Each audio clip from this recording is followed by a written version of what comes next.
Aqueles que se entregam a esses vícios são punidos com morte súbita e horrível. Robert acrescenta um verso: o homem bestial que toca em coisas sagradas e que derrama sêmen, rejeitando todas as advertências, terá uma morte súbita. A morte dos impuros que tocam o sacramento é inferida em 1 Coríntios 11. A morte súbita daqueles que emitem sêmen é inferida da história de Onã em Gênesis 38. Outros casos de morte imediata pelo pecado são mencionados tanto no Antigo quanto no Novo Testamento. Mesmo que as leis civis e eclesiásticas não considerassem os vícios como crimes capitais, Deus o faz e pune de acordo.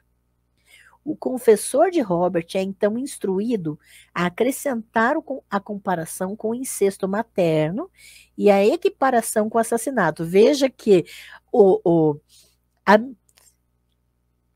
equívoco de citar Agostinho anteriormente continua se repetindo aqui nos textos do Robert, de dizer que o texto é de Agostinho, de que Agostinho fez a comparação do incesto materno. Então veja como isso se estende, um copia do outro nesse ponto, mas eles não copiam o conceito dos pecados. Cada um cria o seu próprio conceito e a sua própria ideia. Mas eles copiam os textos, as referências, mesmo que a referência de onde foi copiada esteja equivocada. E os versículos bíblicos usuais de condenação são incluídos, juntamente com uma etimologia tradicional que faz com que Sodoma signifique mudo. Os culpados do pecado que não pode ser nomeado, que os torna menos que humanos, ficam mudos como animais diante de Deus. E aí eles defendem que Sodoma significa mudo. Portanto, o confessor deve dizer: amigo, você deve agradecer muito a Deus por ter escapado desse destino e deve amar aquele que o libertou de tal paixão e da morte infernal. A estratégia retórica aqui é fingir presumir que o pecado será evitado depois que todo o seu horror tenha sido descrito. O confessor deve falar como se qualquer pessoa sã fugiria doravante de algo tão terrível. É por isso que não são sugeridas terapias específicas para lidar com qualquer recaída. Eles botam tanto medo que eles já vão inferir que a pessoa nunca mais vai fazer aquilo. O tratado segue para o que é apresentado como pecados masculinos e femininos.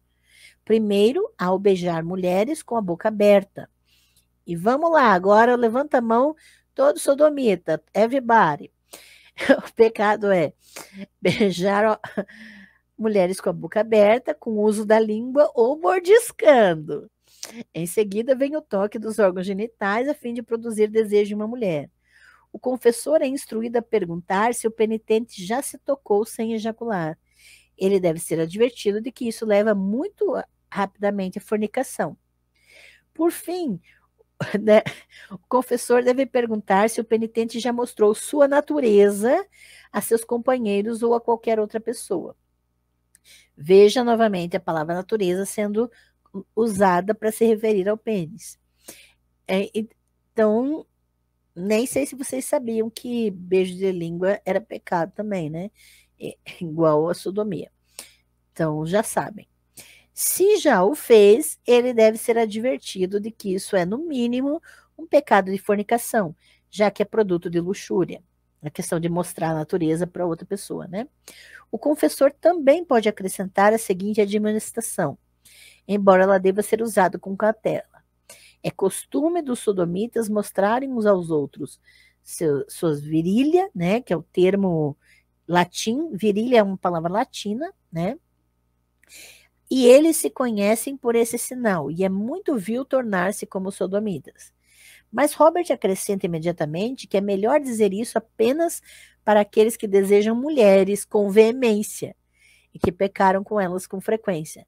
Então, veja, só pode falar que é costume dos sodomitas mostrarem a sua virilha uns aos outros para homens que desejam muito as mulheres, para não correr o risco deles quererem fazer o mesmo contra os homens, entendeu? Novamente, a questão. A advertência sugere que somente homens muito viris, excessivamente apegados a mulheres, podem ouvir com segurança sobre as práticas dos sodomitas.